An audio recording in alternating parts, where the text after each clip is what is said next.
Dans cette vidéo, nous allons appréhender la question du fait religieux, en tout cas la dimension internationale de cette question du fait religieux, savoir comment les problématiques liées au fait religieux se posent dans les différents pays, dans les différentes sphères géographiques, comment elles sont prises en compte également. Alors on va immédiatement mettre de côté une partie de la question, c'est-à-dire la question du fait religieux dans les pays qui sont avant tout des pays religieux, dans lesquels la religion est la source du droit, la source de l'organisation sociale. Je pense à un pays, par exemple, comme l'Arabie Saoudite, qui est organisé en fonction des principes de l'islam. Là, bien évidemment, la question du fait religieux ne se pose pas dans les mêmes termes que dans les pays, on va dire, occidentaux, qui sont organisés autour de principes de laïcité, de neutralité, etc. Alors on va là s'intéresser à deux sphères. La sphère anglophone, d'un côté, avec notamment les pays nord-américains, le Canada, les États-Unis, l'Angleterre également en Europe, et puis la sphère francophone, la France, la Belgique, pour essayer de voir quelles sont un peu les différences qu'il peut y avoir entre ces deux ensembles. Comment la question du fait religieux se pose là-bas, ici. Alors il y a un point qui est relativement intéressant lorsqu'on s'intéresse à ces deux ensembles, c'est le fait que lorsque la question du fait religieux est posée, lorsqu'elle arrive dans l'actualité, elle arrive par le même média, c'est-à-dire elle arrive par la question des accessoires, par la question des vêtements, par la question des objets religieux portés, donc par des gens qui vont au travail avec un foulard, qui vont au travail avec un turban, qui vont au travail avec une croix, bref, avec des objets et des vêtements à caractère religieux. Donc ça permet d'avoir un point de comparaison relativement intéressant. Il y a un premier élément qui est notable sur cette question-là, c'est que les problèmes ne viennent pas forcément des mêmes religions entre les différents pays. Par exemple, au Canada, aux États-Unis, également en partie en Angleterre, c'est les sites, la pratique site pose pas mal de questions. Là. Le port du turban, le port de cheveux très longs, de barbe, le port également de poignards peut poser question, en tout cas pose question au droit, pose question à la politique, pose question bien évidemment aux entreprises, alors que en France, par exemple, on l'a déjà évoqué à plusieurs reprises, c'est plutôt les ports de signes musulmans qui interrogent. Néanmoins, dans tous ces pays-là, on va dire dans tous les pays occidentaux, les questions qui sont posées sont un petit peu les mêmes. C'est-à-dire, est-ce que la religion a sa place au travail? Est-ce qu'un comportement qui a une dimension religieuse peut être considéré comme légitime dans l'espace de travail et dans la réalisation du travail? C'est la première question qui est posée.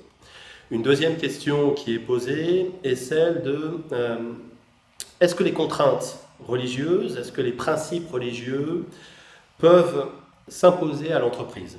Et est-ce qu'à l'inverse, les contraintes de l'entreprise et les principes de fonctionnement de l'entreprise, de l'organisation du travail, est-ce qu'ils peuvent restreindre la liberté religieuse des personnes? Voilà. Troisième question qui est systématiquement posée, c'est la question du prosélytisme. Et enfin, un point commun entre tous ces ensembles, c'est également l'instabilité malheureusement de la jurisprudence, avec une difficulté du droit à stabiliser finalement des règles permettant de discerner ce qui est acceptable, ce qui est autorisé et ce qui ne l'est pas. Alors dans la sphère anglo-saxonne, au Canada, aux États-Unis, en Grande-Bretagne, la question du fait religieux donc, se pose principalement s'est posée en tout cas principalement par rapport à la question de la liberté religieuse. Comment une entreprise, dans quelle mesure une entreprise peut restreindre la liberté religieuse. On verra, ça c'est un principe qui est différent de celui qu'on applique en France et qui permet en France de regarder les cas de faits religieux au travail. Aux États-Unis, au Canada, en Grande-Bretagne également, la question qui est posée c'est est-ce que cette entreprise a le droit de restreindre la pratique religieuse d'une personne? Fondamentalement, c'est cette liberté religieuse qui est mise en avant. Alors quelques cas pour l'illustrer, il y a eu pas mal de cas aux États-Unis, je l'ai évoqué tout à l'heure, liés à la religion sikh. C'est posé la question, est-ce qu'on peut obliger quelqu'un de cette religion à porter un casque par exemple, sachant qu'il a généralement des cheveux très longs, qui représentent une masse importante, qui gêne le port du casque, sachant qu'il met généralement un turban, qu'il enroule ses cheveux dans un turban. Donc voilà, ça pose question bien évidemment. Il y a également le port de la dague, sikh, qui pose problème, parce que laisser rentrer dans l'entreprise quelqu'un qui a un poignard avec une lame d'une vingtaine de centimètres, bien évidemment, ça peut aussi poser question. Alors je vais prendre un cas en dehors de cette religion, qui est dans la religion musulmane. Le cas d'un cas qui est intéressant parce qu'il a été jugé relativement récemment, et il est un peu exemplaire de l'approche américaine. C'est une salariée musulmane qui travaillait dans une entreprise de location de voitures, et qui avait pris l'habitude, au moment du ramadan, de porter un foulard islamique, pour cacher tout simplement ses cheveux. Alors le reste de l'année, elle n'en portait pas, ou vraiment très peu, mais pendant le ramadan, elle se tenait à cette pratique. Survient le 11 septembre 2001, et le ramadan cette année-là arrivant après le mois de septembre, cette salariée commence à porter le voile au moment du ramadan, et son entreprise juge qu'il serait plus opportun finalement de ne pas le faire cette année, et lui demande d'enlever le voile, ce qu'elle refuse de faire, mais elle propose un accommodement, un aménagement qui est de le porter non pas à la mode islamique, mais vraiment comme un foulard enroulé autour de la tête, qui cache les cheveux malgré tout, et de porter un foulard aux couleurs de l'entreprise, avec le logo de l'entreprise apparent sur son front. Et l'entreprise refuse. Alors, bon, il y a différents épisodes, elle finit par être licenciée, s'ensuit des procédures judiciaires, et la salariée, soutenue par une organisation fédérale, rattachée à l'État américain, a fini par obtenir gain de cause, et par être indemnisé par l'entreprise pour les salaires non perçus, les dommages, les intérêts, etc.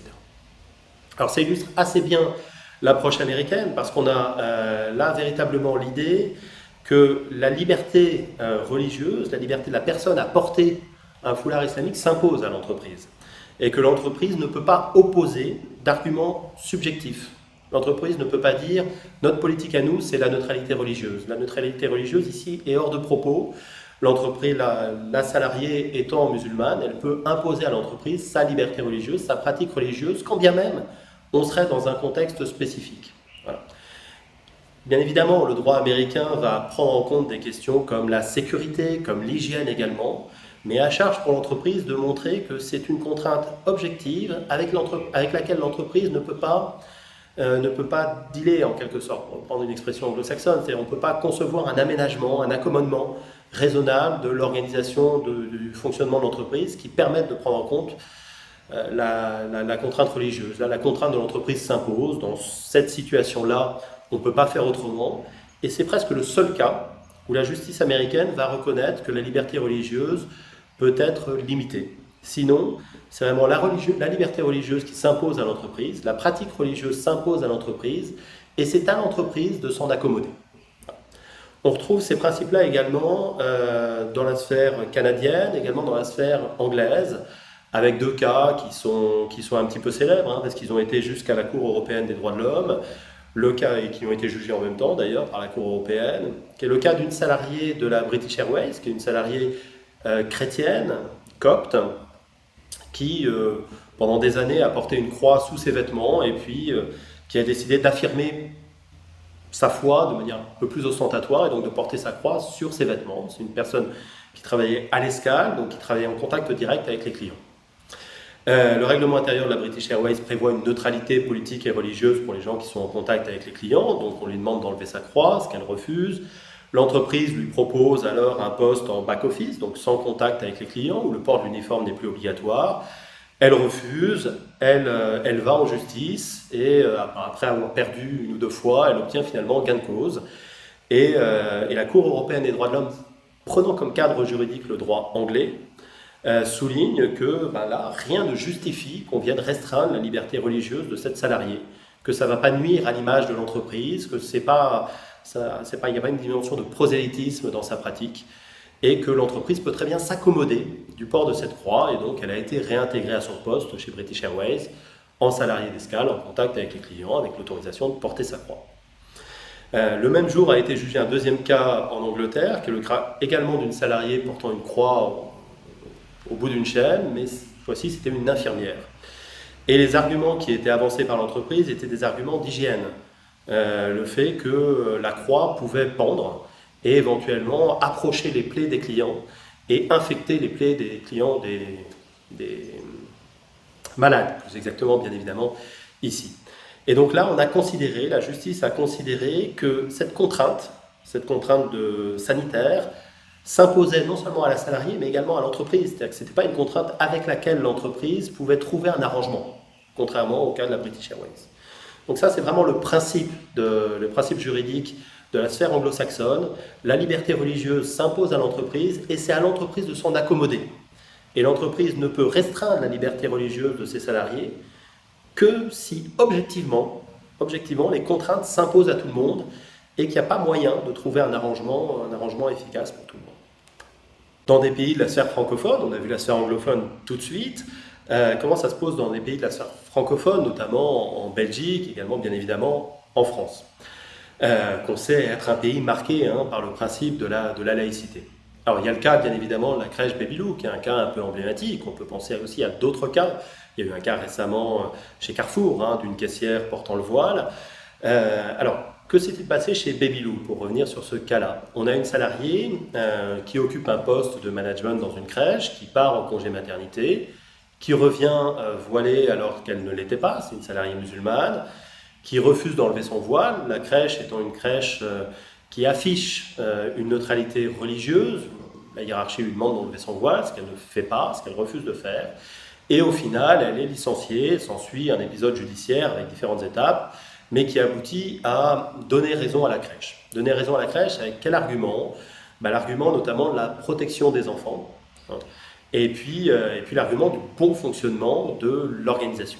Pour que la crèche puisse bien fonctionner, il aurait été préférable que la salariée ait un comportement qui soit neutre du point de vue religieux. C'est en tout cas ce que la justice a mis en avant.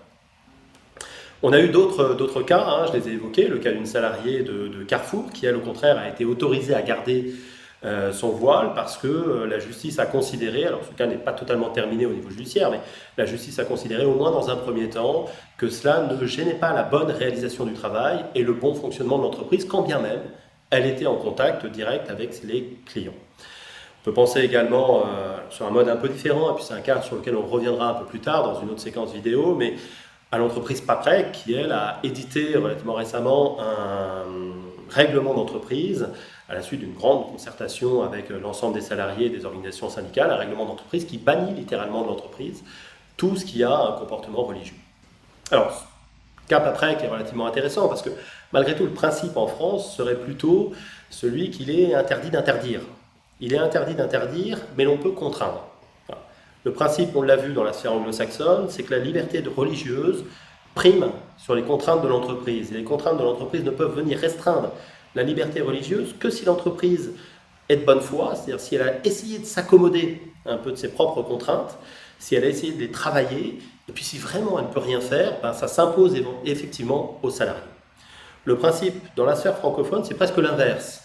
C'est que le bon fonctionnement de l'entreprise, le fonctionnement neutre de l'entreprise s'impose aux salariés et que la liberté religieuse ne se fait que sous réserve que ça ne remette pas en cause le bon fonctionnement de l'entreprise. Alors ce bon fonctionnement de l'entreprise, comment il est défini? La HALD, en son temps, avait défini un certain nombre de principes, des principes de règles d'hygiène qui s'imposent aux salariés, des principes de règles de sécurité qui s'imposent également aux salariés, des principes également d'image de l'entreprise. Il ne faut pas que le comportement religieux remette en cause l'image de l'entreprise vis-à-vis des différentes parties prenantes, que ce soit le monde extérieur, que ce soit ses clients, en interne, etc. Et puis des principes également de bonne réalisation du travail. Donc on a ces différents principes qui viennent restreindre la liberté religieuse dans l'entreprise. En dehors de ces contraintes-là, bien évidemment, le comportement religieux peut être toléré, il peut être même autorisé, mais à condition, encore une fois, qu'il ne remette pas en cause le bon fonctionnement de l'entreprise. Et lorsqu'il s'agit de le prendre en compte, pris en compte par le management, il s'agit là de faire en sorte que le salarié puisse s'accommoder des contraintes de l'entreprise. C'est-à-dire que ce n'est pas comme dans la sphère anglo-saxonne à l'entreprise de faire un travail pour prendre en compte la liberté religieuse, mais là c'est au salarié de faire un travail pour voir dans quelle mesure sa liberté religieuse ne remet pas en cause le bon fonctionnement de l'entreprise. Donc on voit que les principes qui sont mobilisés dans la sphère anglo-saxonne ou dans la sphère francophone sont à peu près les mêmes. Une certaine neutralité du fonctionnement de l'entreprise, une notion d'accommodement, c'est-à-dire qu'il s'agit de s'accommoder des contraintes, une notion également de liberté religieuse, sauf que ce n'est pas tout à fait pareil. Dans le monde anglo-saxon, la liberté religieuse prime. Le principe, c'est de respecter pleinement la liberté religieuse de la personne, voilà, à condition toutefois que ça ne remette pas complètement en cause le fonctionnement de l'entreprise. Mais cette question de remise en cause du fonctionnement de l'entreprise, elle s'appréhende à travers des contraintes objectives sur lesquelles l'entreprise ne peut rien faire, voilà, qui s'imposent complètement à la fois à l'entreprise et aux salariés. Donc, dans la sphère francophone, on part plutôt du principe que le comportement au travail et le fonctionnement de l'entreprise est un fonctionnement neutre, que les comportements au travail sont neutres, politiquement, religieusement, etc. Et s'il doit y avoir une dimension religieuse dans le comportement du salarié, ben, elle ne doit pas s'imposer à l'entreprise et elle ne doit pas remettre en cause le bon fonctionnement de l'entreprise. Et il revient au salarié de s'accommoder de ce bon fonctionnement de l'entreprise. Alors en conclusion de cette vidéo, on peut revenir sur les différentes questions qu'on avait posées au départ. Une des questions que l'on avait posées était celle de la question du prosélytisme. Et là, la réponse est relativement simple. Le comportement de prosélytisme est banni à la fois dans le monde anglo-saxon et dans le monde francophone. Fait religieux au travail n'est pas banni, mais imposer son fait religieux aux autres de manière active, de manière agressive, contraindre les autres à avoir un comportement religieux, profiter de l'espace de travail et de la possibilité d'avoir un discours managérial, syndical, etc. pour tenir un discours religieux et tenter de convaincre les autres personnes, ça en revanche sont des pratiques qui sont interdites, que ce soit aux États-Unis, au Canada, en Belgique, en France. Une deuxième question que l'on avait posée était celle de la légitimité du comportement religieux. Est-ce qu'il y a la place au travail pour un comportement qui a un caractère religieux? On a vu qu'il y a un certain nombre de limites, mais que le principe, c'est quand même celui de la liberté religieuse. Appréhendé différemment dans la sphère anglo-saxonne et dans la sphère francophone, mais malgré tout, le principe de la liberté religieuse, on peut effectivement avoir un comportement qui a une dimension religieuse aux États-Unis, et c'est à l'entreprise de s'en accommoder, dans les limites du raisonnable et du faisable. Et en France, également, en respectant les contraintes de l'entreprise, on peut avoir un comportement religieux. Donc là, la réponse, dans tous les cas, est non. On ne peut pas interdire le comportement religieux au travail, même si, bien évidemment, il y a des limites qui permettent de décider ce qui est acceptable ou non acceptable. On y reviendra dans une autre vidéo. En conclusion, on a vu dans cette vidéo que la question du fait religieux se posait de manière différente dans différents pays, dans différentes sphères géographiques. On va maintenant s'intéresser un petit peu à l'histoire. Est-ce que cette question du fait religieux qui se pose aujourd'hui s'est également posée dans le passé et de quelle manière?